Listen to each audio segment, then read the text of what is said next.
លោកអ្នកកំពុងស្ដាប់វិទ្យុខ្មែរប៉ុស្តិ៍ផ្សាយចេញពីទីក្រុងឡុងបិចរដ្ឋកាលីហ្វ័រញ៉ាសហរដ្ឋអាមេរិក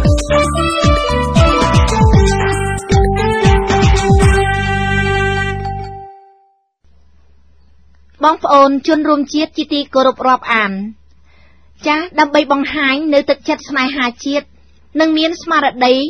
និងដួងព្រលឹងជាតិខ្មែរក្នុងភារកិច្ចការពារបូរណភាពទឹកដីអធិបតេយ្យភាពនិងឯករាជ្យភាពខ្មែរជាពិសេសដើម្បីឲ្យមនុស្សជំនាន់ក្រោយបានយល់ដឹងពីការពិតនៃប្រវត្តិសាស្ត្រខ្មែរជាមួយប្រទេសយួនដែលតែងតែប្រើប្រាស់នូវកលល្បិចអាក្រក់គ្រប់មធ្យោបាយក្នុងការចង់ត្រួតត្រាអំណាចមកលើខ្មែរទាំងស្រុងតាមយុទ្ធសាស្ត្រនយោបាយសហព័ន្ធឥណ្ឌូចិនហូជីមិញដូច្នេះហើយបានជាវិទ្យុខ្មែរប៉ុស្តិ៍លើកយកនៅព្រឹត្តិការណ៍ជាប្រវត្តិសាស្ត្រនយោបាយពីអាថ៌កំបាំងរបស់ខ្មែរនៃឫសគល់7មករាសម្រាប់ជាការស្ដាប់និងពិចារណារបស់ប្រិយមិត្តអ្នកស្ដាប់ថាតើជាតិខ្មែរកំពុងដើរឆ្ពោះទៅរកផ្លូវជ្រោះមរណៈដែលខ្មែររាល់គ្នាត្រូវធ្វើយ៉ាងណាកុំឲ្យប្រទេសមានគ្រោះថ្នាក់ក្នុងន័យសាសនារលត់ជាតិរលាយដែលតទៅនេះដោយសារតែបានការផ្ដល់នៅសិទ្ធិរក្សាសិទ្ធិពីលោកបណ្ឌិតដែលសុំមិនបញ្ចេញឈ្មោះអនុញ្ញាតឲ្យវិទ្យុខ្មែរប៉ុស្តិ៍លើកយកមកផ្សព្វផ្សាយសម្រាប់ប្រិយមិត្តអ្នកស្ដាប់តែពេលនេះនាងខ្ញុំផ្ទាល់ច័ន្ទសុជាតិសូមធ្វើអត្ថាធិប្បាយនៅព្រឹត្តិការណ៍នយោបាយជាប្រវត្តិសាស្ត្រពីអាថ៌កំបាំងរបស់ខ្មែរនៃឫសគល់ថ្ងៃទី7ខែមករា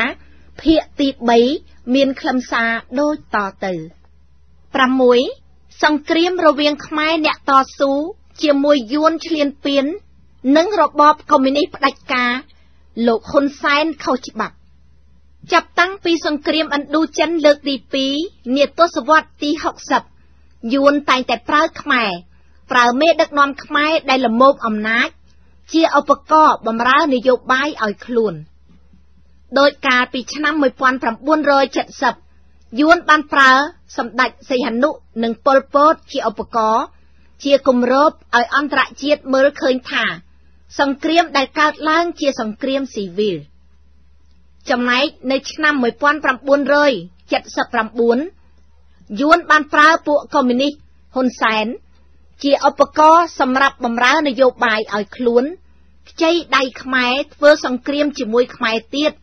ដោយការដែលយួនធ្វើសង្គ្រាមកាលពីឆ្នាំ1970ដែលយួនខ្ចីដៃខ្មែរក្រហមប៉ុលពតនិងខ្មែរក្រហមសម្ដេចសីហនុមកធ្វើសង្គ្រាមជាមួយខ្មែរសាធារណរដ្ឋនៅពេលនោះយួនបានលុកលុយប្រទេសខ្មែរពាសពេញផ្ទៃប្រទេសហើយចាប់ផ្ដើមធ្វើនយោបាយយួននូបនីយកម្មនៅក្នុងប្រទេសខ្មែរដោយទាហានយួនបានយកប្រពន្ធខ្មែរចំណែកឯស្រីយួនបានយកប្តីខ្មែរហើយយួនចំនួន5នាក់នៅទីក្រុងឬទីប្រជុំជន1នាក់ចំណែកនៅតាមជនបទយួន1នាក់ខ្មែរ5នាក់ដំណាក់កាលនេះគឺមិនខុសពីសង្គ្រាមសម័យសាធារណរដ្ឋប៉ុន្មានទេព្រោះខ្មែរមកខាងគ្រប់គ្រងដោយកុម្មុយនីសយួនដែលមានពួកអាយ៉ងគឺហ៊ុនសែនហើយមកខាងទៀតគ្រប់គ្រងដោយចិនអាមេរិកកាំងអាស៊ានជាហេតុធ្វើឲ្យអ្នកតស៊ូតាមជ័យដែនមានព្រៀបលើយួននិងរបបកុម្មុយនីសហ៊ុនសែនខុសច្បាប់ពេលដែលសហភាពសូវៀតបានដួលរលំហើយបញ្ចប់សង្គ្រាមត្រជាក់ជាមួយអាមេរិកនៅឆ្នាំ1989ចំណែកប្រទេសអាល្លឺម៉ង់បានคล้ายទៅជាប្រទេសតែមួយសូវៀតបានឈប់ជួយឧបត្ថម្ភយួនពេលនោះយួនបានសម្រេចចិត្តដកកងទ័ពស្លៀកពាក់ឯកសណ្ឋានចេញពីប្រទេសខ្មែរមុនតែយួនបានបង្កប់ទុកកងទ័ពយួនដែលស្លៀកពាក់ស៊ីវិលជាច្រើននៅក្នុងប្រទេសខ្មែរវិញយួនបានប្រើលោកហ៊ុនសែនទៅចរចាជាមួយស្ដេចសីហនុជាបន្តបន្ទាប់រហូតដល់មានកិច្ចព្រមព្រៀងសន្តិភាពទីក្រុងប៉ារីសនៅថ្ងៃទី23ខែតុលាឆ្នាំ1991យួនធ្វើដូចនេះដើម្បីដោះដៃពីការថ្កោលទោសពីអន្តរជាតិថាយួនឈ្លានពានខ្មែរធ្វើឲ្យអន្តរជាតិមើលឃើញថាជាសង្គ្រាមស៊ីវិលរវាងខ្មែរនិងខ្មែរបើយើងក្រឡេកមើលនៅក្នុងរបបខ្មែរក្រហមដែលមានខ្មែរស្លាប់រាប់លានក៏យួនធ្វើដូចនេះដែរ ដោយយួនយកខ្មែរទៅបណ្ដុះបណ្ដាលមនោគមកុម្មុយនីសធ្វើជាពេជ្ជឃាតមកសម្លាប់ខ្មែរហើយប្រើខ្មែរក្រហមសម្ដេចសៀនុប៉ុលពតដើរតាមនយោបាយរបស់ខ្លួនបំភាន់ខ្មែរឲ្យវង្វេងរហូតមកដល់សព្វថ្ងៃការចរចារវាងសម្ដេចសៀនុនិងលោកហ៊ុនសែនជាបន្តបន្ទាប់នៅបត្យាប្រទេសថៃនៅយ៉ាកាតាប្រទេសឥណ្ឌូនេស៊ីហើយនៅទីបំផុតនៅទីក្រុងប៉ារីសប្រទេសបារាំងនៅថ្ងៃទី23ខែតុលាឆ្នាំ1991 7 សន្ធិសញ្ញាទីក្រុងប៉ារីសសន្ធិសញ្ញាទីក្រុងប៉ារីសបានធ្វើឡើងក្រោយពីមានការចរចាជាបន្តបន្ទាប់រវាងសម្ដេចសីហនុនិងលោកហ៊ុនសែនចាប់ពីឆ្នាំ1987មកចំណែកសង្គ្រាមត្រជាក់រវាងកុម្មុយនីសនិងសេរីបានបញ្ចប់នៅឆ្នាំ1989សហភាពសូវៀតប្រើមនោគមកុម្មុយនីស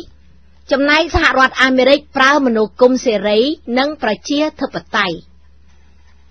សហភាពសូវៀតជាអ្នកគាំទ្រយួនកុម្មុយនីសទាំងខាងបច្ចេកទេស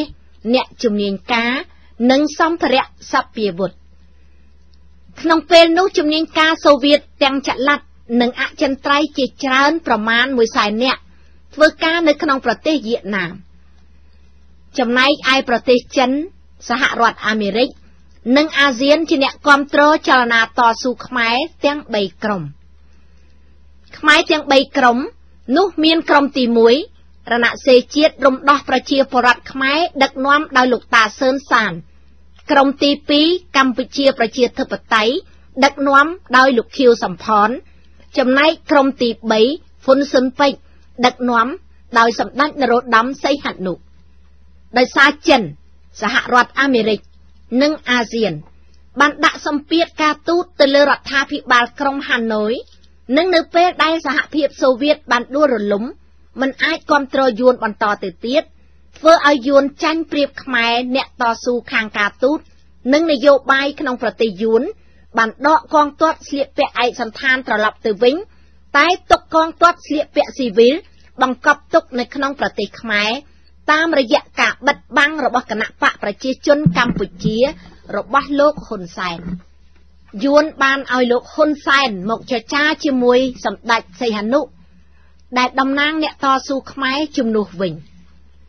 ពេលនោះយួនបានដោះដៃចេញពីការថ្កោលទោសពីឆាកអន្តរជាតិដោយអន្តរជាតិមើលឃើញថាសង្គ្រាមដែលកើតឡើងនៅប្រទេសខ្មែរជាសង្គ្រាមស៊ីវិលមិនមែនជាសង្គ្រាមឈ្លានពាននោះទេការចរចាគ្នាជាបន្តបន្ទាប់រវាងលោកហ៊ុនសែននិងសម្ដេចសីហនុរហូតឈានទៅដល់កិច្ចព្រមព្រៀងទីក្រុងប៉ារីសនៅថ្ងៃទី23ខែតុលាឆ្នាំ1991ដែលមានឥណ្ឌូនេស៊ីនិងបារាំងធ្វើជាសហប្រធានក្នុងពេលចុះហត្ថលេខាសន្ធិសញ្ញាសន្តិភាព4ភាគីលោកសឿនសាន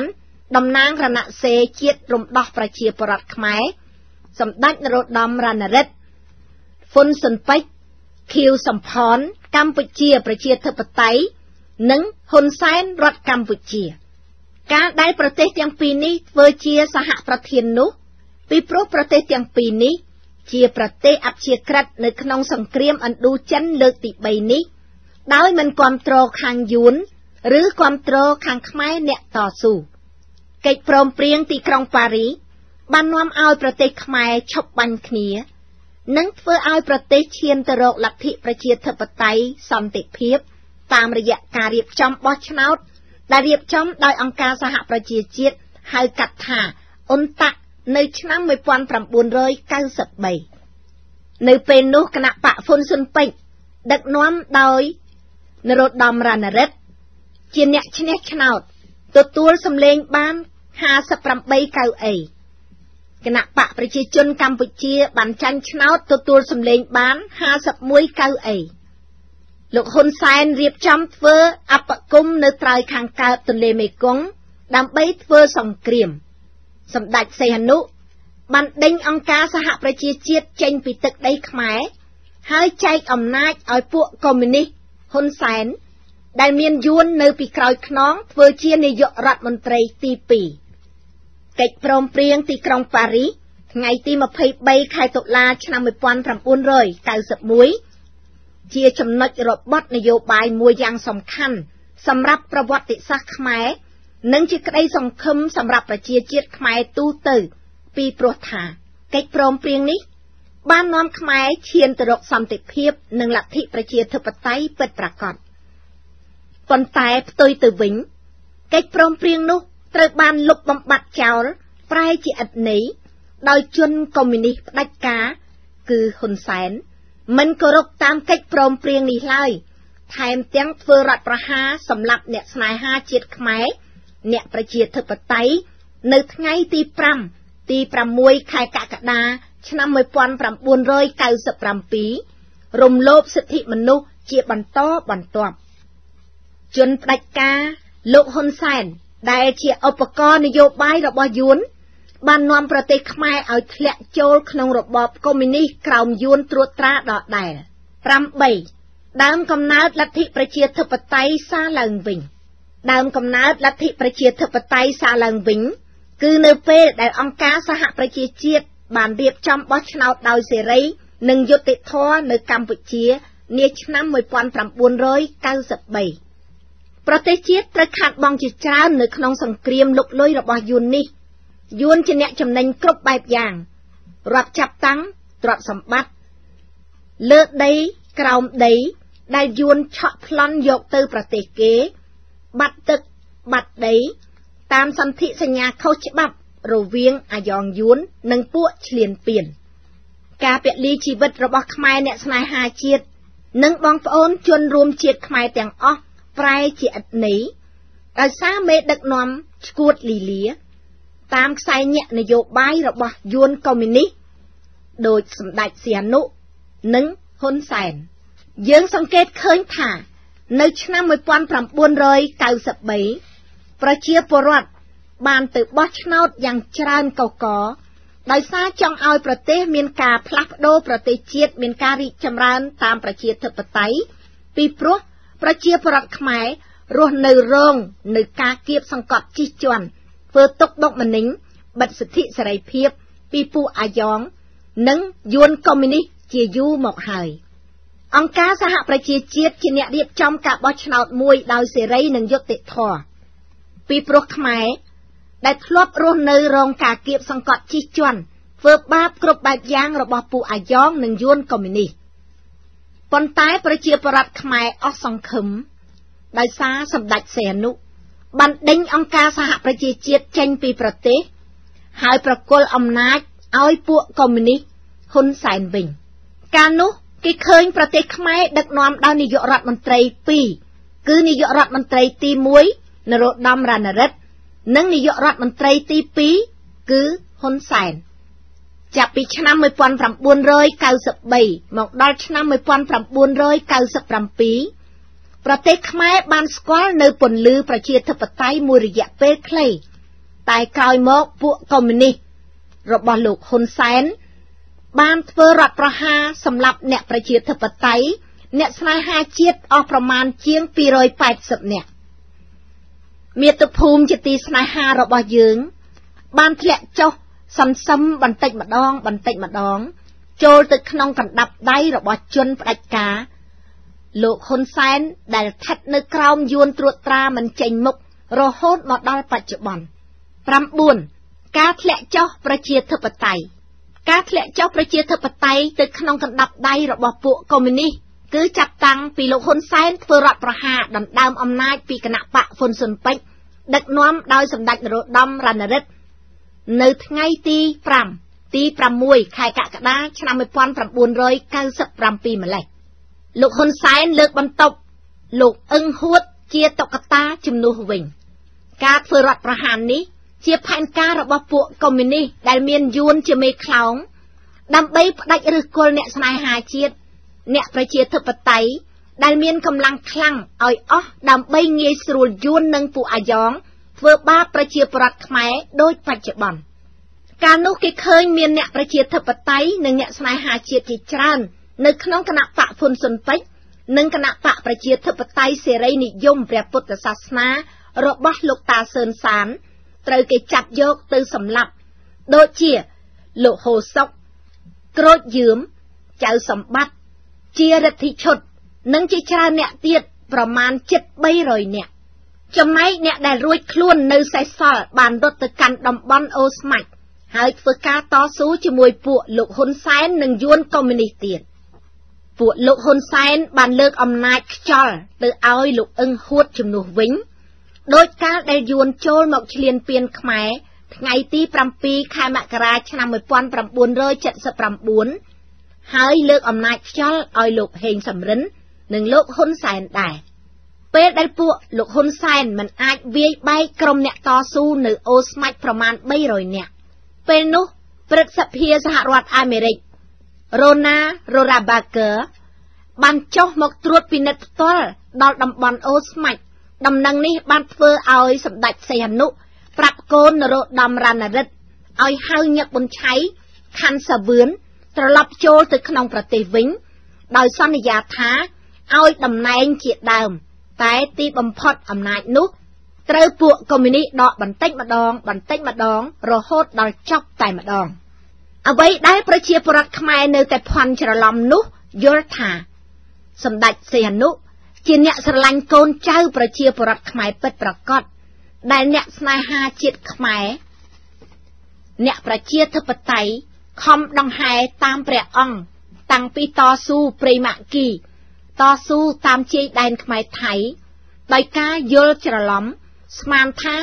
ស្ដេចសីហនុបម្រើផលប្រយោជន៍ឲ្យជាតិខ្មែរស្រឡាញ់ការពារប្រជាពលរដ្ឋខ្មែរ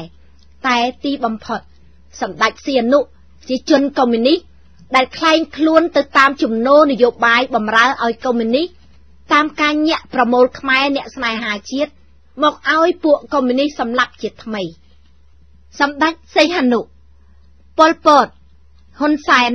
សុទ្ធតែជាជនកុម្មុយនីសដែលហៅថាខ្មែរក្រហមដូច្នេះហើយយើងឃើញថា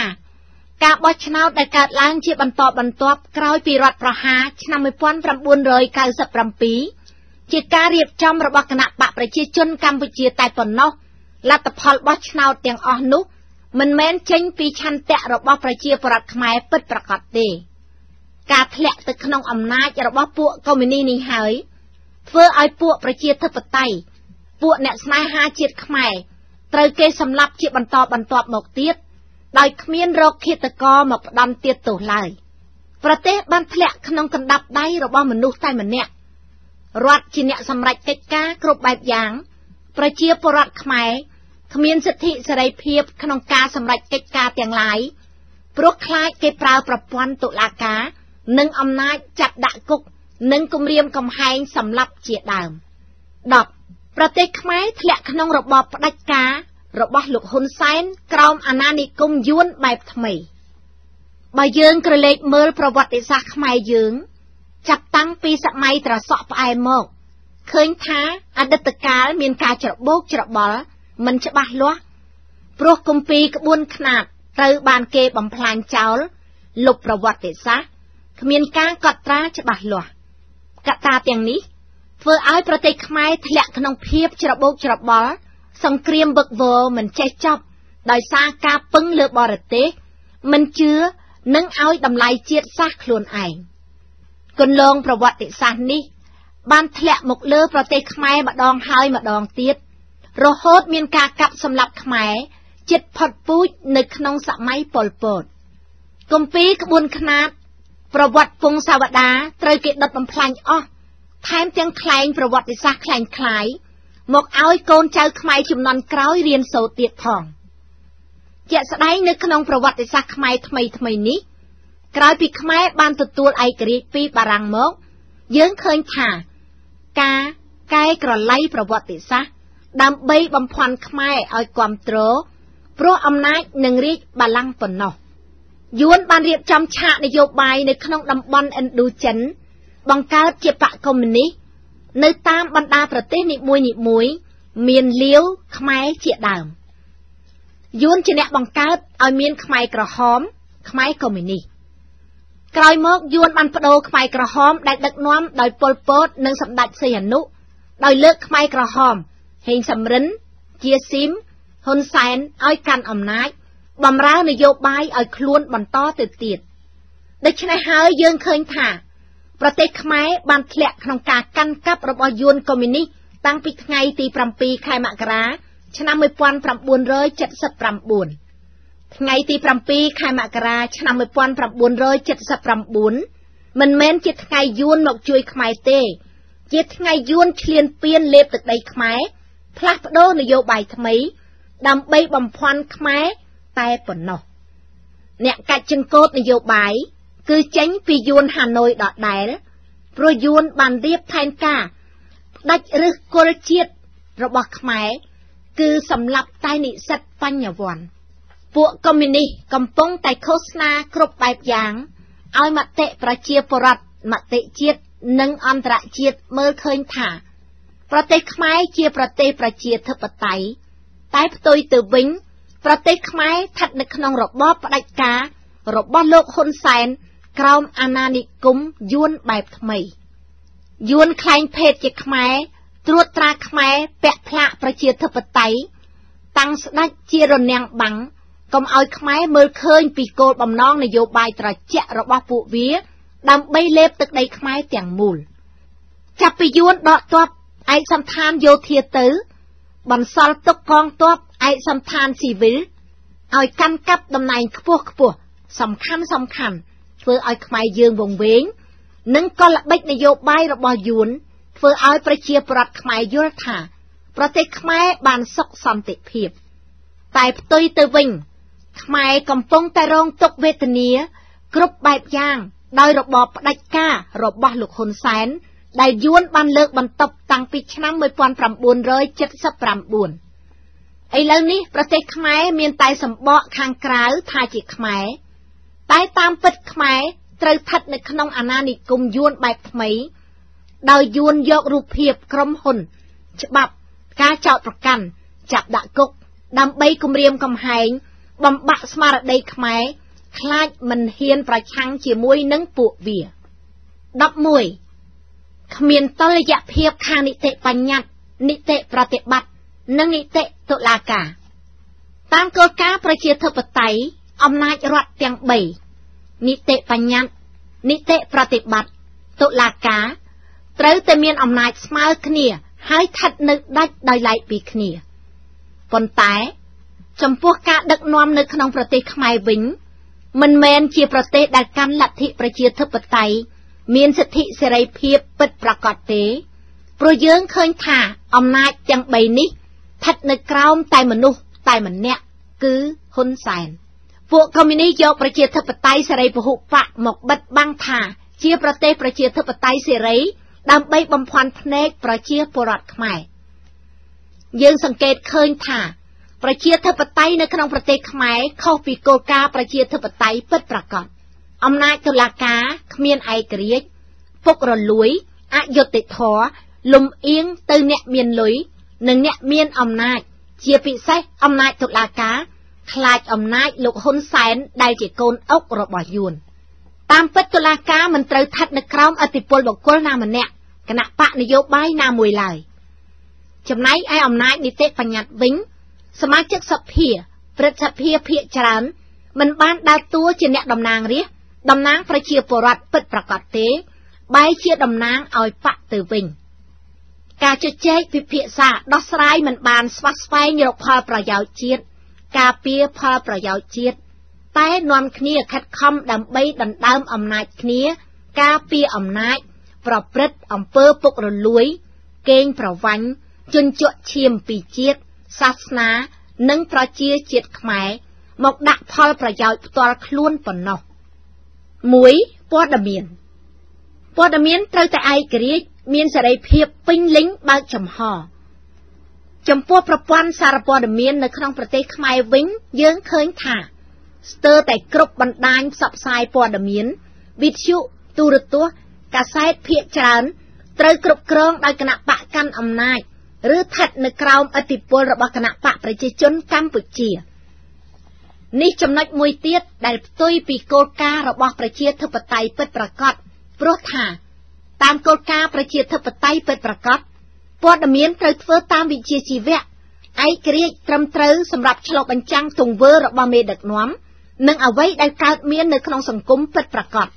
ប្រទេសដែលកាន់លទ្ធិប្រជាធិបតេយ្យសេរីប្រព័ន្ធសារព័ត៌មានត្រូវតែឯករាជ្យមិនលំអៀងទៅរកគណៈបកនយោបាយណាមួយឬស្ថិតនៅក្រោមអំណាចរបស់បុគ្គលណាម្នាក់បើយើងក្រឡេកមើលការដឹកនាំនៅក្នុងប្រទេសខ្មែរវិញតើប្រទេសប្រជាធិបតេយ្យឬផ្ដាច់ការបើមានមេដឹកនាំតែម្នាក់កាន់អំណាចចំណែកអ្នកសារព័ត៌មានមិនហ៊ានសរសេរការពិតនៅក្នុងសង្គមភាគច្រើនសរសើររដ្ឋាភិបាលបើសិនជាហ៊ានរិះគន់ត្រូវគេគំរាមកំហែងគៀបសង្កត់ចោទប្រកាន់ប្តឹងអំពីបទបរិហាគេញុះញង់ចាប់ឬបាញ់សម្លាប់ជាដើមជាក់ស្ដែងនៅក្នុងពេលថ្មីនេះអ្នកកាសែតគឹមសម្បូរត្រូវគេបាញ់សម្លាប់អ្នកនិពន្ធកាសែតខ្មែរម្ចាស់ស្រុកមួយរូបឈ្មោះហងចក្រាត្រូវគេប្តឹងហើយចាប់ដាក់គុករយៈពេល2ឆ្នាំឯលោកមឿងសុនត្រូវគេចោទប្រកាន់ថាផ្សាយព័ត៌មានមិនពិតនិងញុះញង់ដោយសារតែលោកនិយាយការពិតប្រាប់ប្រជាពលរដ្ឋខ្មែរអំពីការប៉ះពាល់អច្ឆរិយវត្ថុខ្មែរអង្គរវត្តដែលត្រូវពួកជនពុករលួយយួនសុគង្គកំពុងតែដាប់ថ្មប្រាសាទដាក់អំពូលភ្លើងហេតុនេះហើយបើសិនជាខ្មែរយើងហ៊ាននិយាយពីការពិតនៅក្នុងសង្គមពួកគេត្រូវប្រឈមមុខគ្រោះថ្នាក់ដល់អាយុជីវិតនិងសុវត្ថិភាពព្រួយបារម្ភពីសុវត្ថិភាពនិងសន្តិសុខអ្នកសារព័ត៌មានអ្នកស្នេហាជាតិនិងអ្នកប្រជាធិបតេយ្យភាគច្រើនដែលឃាតករបាញ់សម្លាប់អាជ្ញាធររបស់លោកហ៊ុនសែនមិនដែលចាប់ឃាតករឬជនល្មើសយកមកផ្ដន្ទាទោសឡើយតែផ្ទុយទៅវិញពួកគេចាប់តែជនស្លូតត្រង់មកដាក់កំហុសជំនួសវិញព័ត៌មានមិនបានបើកទូលំទូលាយដល់ប្រជាពលរដ្ឋឲ្យបានដឹងផ្ទុយទៅវិញអ្នកដែលស្ដាប់វិទ្យុអាស៊ីសេរី VOA ត្រូវគេបំផិតបំភ័យគំរាមកំហែងហាមមិនឲ្យស្ដាប់ 2. ការអប់រំត្រូវមានទាំងគុណភាពនិងបរិមាណសម្រាប់ប្រជាពលរដ្ឋខ្មែរទូទៅដោយសារអំពើពុករលួយកម្រិតអប់រំនៅក្នុងប្រទេសខ្មែរនៅតែមិនទាន់មានគុណភាពសិក្សាគ្រប់គ្រាន់តាមកម្រិតតំបន់កម្រិតអន្តរជាតិឬមានកម្រិតស្មើនឹងប្រទេសជិតខាងឡើយដោយប្រព័ន្ធអប់រំមានអំពើពុករលួយខ្វះសម្ភារៈសិក្សាខ្វះពេលវេលាសិក្សាស្រាវជ្រាវដោយសារតែជីវភាពក្រីក្រគ្រូប្រាក់ខែមិនគ្រប់គ្រាន់ជាហេតុធ្វើឲ្យគ្រូគ្មានទឹកចិត្តក្នុងការបង្រៀននិងជាពិសេសស្ថិតនៅក្រោមគំនាបឥទ្ធិពលនយោបាយមិនបានលើកកម្ពស់ឲ្យរៀនប្រវត្តិសាស្ត្រខ្មែរពិតប្រាកដនិងមិនបានអប់រំឲ្យចេះស្រឡាញ់ជាតិរបស់ខ្លួនការមិនប្រាប់ពីគោលបំណងគោលដៅដល់សិស្សឲ្យបានច្បាស់លាស់ដើម្បីធ្វើប្រយោជន៍ជូនជាតិមាតុភូមិការពារផលប្រយោជន៍ជាតិតែបង្រៀនឲ្យខ្មែរមើលឃើញលុយជារឿងសំខាន់និងរៀនដើម្បីស្វែងរកការងាររកលុយជាដើមគ្រូបង្រៀនគ្មានសិទ្ធិសេរីភាពគ្រប់គ្រាន់ក្នុងការនិយាយការពិតពីបញ្ហាសង្គមនៅក្នុងប្រទេសដោយសារការគៀបសង្កត់ពីនាយកសាលាដែលគេបង្ខំឲ្យបម្រើគណៈបកប្រជាជនកម្ពុជាអ្នកដែលហ៊ាននិយាយប្រាប់សិស្សពីរឿងសង្គមត្រូវបានគេគំរាមកំហែងថាខុសសិលធម៌ឬដកហូតសិទ្ធិមិនឲ្យបង្រៀនជាក់ស្ដែងថ្មីនេះលោកគ្រូសុនធនជាគ្រូបង្រៀននៅខេត្តកំពង់ធំជាដើមនៅក្នុងប្រព័ន្ធអប់រំបានកាត់បន្ថយមិនឲ្យសិក្សារៀនប្រវត្តិសាស្ត្រភូមិសាស្ត្រពិតប្រាកដរបស់ខ្មែរដែលអាចប៉ះពាល់ទៅលើមេដឹកនាំនយោបាយកំពុងតែធ្វើនយោបាយបំផ្លិចបំផ្លាញផលប្រយោជន៍ជាតិធ្វើឲ្យខ្មែរវង្វេងរកការពិតមិនឃើញគ្មានឯកភាពគ្នាឆ្លោះប្រកែកគ្នាបែកបាក់តាមមនោគមនយោបាយរបស់យួនកុម្មុយនីសនិងពួកអ្នកកាន់អំណាចដែលមិននិយាយការពិត 3. ការបោះឆ្នោតប្រជាពលរដ្ឋមានសិទ្ធិបោះឆ្នោតដូចគ្នាការបោះឆ្នោតត្រូវរៀបចំដោយសេរីនិងយុត្តិធម៌ការបោះឆ្នោតក្រោយមកលើកលែងតែការរៀបចំដោយអង្គការសហប្រជាជាតិនៅឆ្នាំ1993វាជាការបោះឆ្នោតដែលគ្មានយុត្តិធម៌ត្រឹមត្រូវទេលទ្ធផលបោះឆ្នោតទាំងអស់នោះ មិនបានចេញពីឆន្ទៈប្រជាពលរដ្ឋខ្មែរពិតប្រាកដទេតែជាលទ្ធផលដែលរៀបចំឡើងដោយគណៈបកប្រជាជនកម្ពុជាដែលមានយួននៅពីក្រោយខ្នងនិងចារកម្មយួនដែលបន្លំខ្លួនធ្វើជាខ្មែរជាច្រើនអ្នកគណៈកម្មការរៀបចំការបោះឆ្នោតគ្មានឯករាជ្យអព្យាក្រឹតត្រឹមត្រូវព្រោះគណៈកម្មាធិការនេះស្ថិតនៅក្រោមអំណាចឥទ្ធិពលគណៈបកប្រជាជននិងលោកហ៊ុនសែនសមាជិកដែលធ្វើការនៅក្នុងគណៈកម្មការរៀបចំការបោះឆ្នោតភាគច្រើនជាសមាជិកភាពគណៈបកប្រជាជនកម្ពុជាបើទោះជាការបោះឆ្នោតឈ្នះលើអ្នកស្នេហាជាតិអ្នកប្រជាធិបតេយ្យហើយក៏ដោយក៏ពួកកុម្មុយនីសទាំងនេះដែលមានយួនលូកដៃយ៉ាងជ្រៅក៏កោស្ថានភាពនយោបាយខ្មែរនោះធ្វើរដ្ឋប្រហារសម្រាប់ខ្មែរដណ្ដើមអំណាចដោយករណីរដ្ឋប្រហារថ្ងៃទី5ទី6ខែកក្កដាឆ្នាំ1997ទៀតជាមិនខានឡើយ 4. សេរីភាពក្នុងការបញ្ចេញមតិសេរីភាពក្នុងការបញ្ចេញមតិសម្រាប់ប្រជាពលរដ្ឋខ្មែរមានតែនៅលើក្រដាសមានតែលើរដ្ឋធម្មនុញ្ញតែការអនុវត្តជាក់ស្ដែងគ្មានពួកអាជ្ញាធររបស់លោកហ៊ុនសែនបិទសិទ្ធិសេរីភាពគៀបសង្កត់ជិះជាន់វាយធ្វើបាបទាំងព្រះសង្ឃទាំងប្រជាពលរដ្ឋដោយគ្មានត្រាប្រណីឡើយប្រជាពលរដ្ឋត្រូវគេហាមឃាត់មិនឲ្យនិយាយអំពីរឿងប្រទេសជាតិគ្មានសិទ្ធិក្នុងការជួបប្រជុំផ្សេងគ្មានសេរីភាពគ្រប់គ្រាន់ក្នុងការបញ្ចេញមតិនៅទីកន្លែងសាធារណៈនាពេលថ្មីនេះពេលដែលអាជ្ញាធរអប្សរាបានដាក់ថ្មប្រាសាទអង្គរវត្តដើម្បីដាក់ភ្លើងធ្វើឲ្យប៉ះពាល់ដល់ប្រាសាទអង្គរវត្តជាវត្ថុអច្ឆរិយៈជាអត្តសញ្ញាណរបស់ខ្មែរដែលបុព្វបុរសខ្មែរបានកសាងទុកឲ្យខ្មែរការធ្វើបែបនេះបុព្វបុរសខ្មែរមានការក្តៅក្រហាយធ្វើឲ្យអ្នកស្នេហាជាតិហ៊ានងើបឡើងដើម្បីការពារប្រាសាទអង្គរវត្តការពារទឹកដីដោយមិនបណ្ដោយឲ្យអ្នកបំផ្លាញជាតិអ្នកបំផ្លាញវត្ថុបុរាណធ្វើស្រេចតែចិត្តនោះឡើយអ្នកដែលនិយាយពីរឿងប្រទេសជាតិត្រូវគេចោទថាជារឿងនយោបាយហើយត្រូវបានគេគំរាមកំហែងត្រូវបានគេចាប់ដាក់គុកឬតាមសម្លាប់ដើម្បីបំបាក់ស្មារតីដូចជាប្រើប្រព័ន្ធតុលាការតាមចាប់លោកមឿងសុនចោទប្រកាន់ចាប់លោកហងចក្រាដាក់គុកដល់អភ័យឯកសិទ្ធិរបស់អ្នកស្រីមូសុកហួរនិងអ្នកតំណាងរាស្ត្រហូវ៉ាន់ជាដើមអ្នកដែលហ៊ានការពារផលប្រយោជន៍ជាតិត្រូវគេតាមចាប់តាមសម្លាប់ដូចជាលោកជាវិជាត្រូវគេសម្លាប់ទូចស្រីនិចពិសិដ្ឋពលិកាត្រូវគេបាញ់សម្លាប់និងព្រះដៃជាគុណទឹមសាខនត្រូវបានគេចាប់យកទៅដាក់គុកយួនជាដើមព្រឹត្តិការណ៍ទាំងអស់នេះផ្ទុយពីប្រទេសដែលមានសិទ្ធិសេរីភាពពេញលេញដែលប្រជាពលរដ្ឋមានសិទ្ធិសេរីភាពក្នុងការបញ្ចេញមតិប្រជាពលរដ្ឋជាម្ចាស់អំណាច 5. ច្បាប់នៅក្នុងប្រទេសខ្មែរជាច្បាប់សម្រាប់ការពារអ្នកមានអំណាច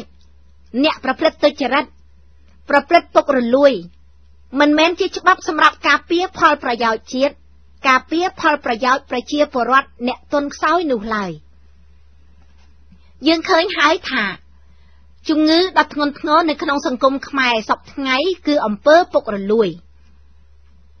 ច្បាប់មិនត្រូវគេអនុវត្តឲ្យបានត្រឹមត្រូវឡើយព្រោះមានការស៊ីសំណូកសោកប៉ាន់ពុករលួយនិងនិទានភាពពួកគេយកតែច្បាប់បែបកុម្មុយនីសយកមកប្រើសម្រាប់គៀបសង្កត់អ្នកទុនខ្សោយច្បាប់ស្ថិតនៅក្រោមអ្នកមានអំណាចនិងបកពួករបស់គណៈបកប្រជាជនច្បាប់ទាំងនេះជាច្បាប់បែបកុម្មុយនីសព្រោះថាទាំងប្រទេសកុម្មុយនីសនិងប្រទេសសេរីមានច្បាប់ដូចគ្នាតែគ្រាន់តែច្បាប់មួយកើតចេញពីបុគ្គលមួយក្រុមតូចសម្រាប់ផលប្រយោជន៍មួយក្រុមតូចដាក់ឲ្យប្រជាពលរដ្ឋទូទៅអនុវត្តតែសម្រាប់ប្រទេសប្រជាធិបតេយ្យសេរីវិញច្បាប់កើតចេញពីប្រជាពលរដ្ឋពីតំណាងប្រជាពលរដ្ឋដើម្បីការពារផលប្រយោជន៍ប្រជាពលរដ្ឋនិងផលប្រយោជន៍ជាតិជាក់ស្ដែងយើងមើលអំពើអយុត្តិធម៌ដែលកើតមាននៅក្នុងប្រទេសខ្មែរពេលដែលហ៊ុនតូត្រូវជាក្មួយរបស់លោកហ៊ុនសែនបាញ់គេស្លាប់នៅតាមដងផ្លូវតែច្បាប់មិនបានចាប់ឧក្រិដ្ឋជនមកផ្ដន់ទាទោសឡើយ ព្រោះហ៊ុនតូជាក្មួយហ៊ុនសែនដែលមានទឹកលុយនិងអំណាចអ្នកស្រីពិសិដ្ឋពលីកាត្រូវអ្នកស្រីប៊ុនរ៉ានីដែលជាប្រពន្ធរបស់លោកហ៊ុនសែនបានបញ្ជាឲ្យគេបាញ់សម្លាប់តែគ្មាននរណារកឃាតករមកផ្ដន្ទាទោសឡើយរហូតមកដល់ពេលនេះប្រិមិត្តអ្នកស្ដាប់ជាទីស្នេហាព្រឹត្តិការណ៍នយោបាយប្រវត្តិសាស្ត្ររបស់វិទ្យុខ្មែរប៉ុស្តិ៍ដែលប្រិមិត្តបានស្ដាប់ភាគទី3នាពេលនេះចាប់តែប៉ុណ្ណេះសូមអញ្ជើញលោកអ្នករងចាំស្ដាប់ភាគទី4ជាបន្តក្នុងនេតិប្រវត្តិសាស្ត្រខ្មែរនៅរៀងរាល់ថ្ងៃសុក្រសូមអរគុណ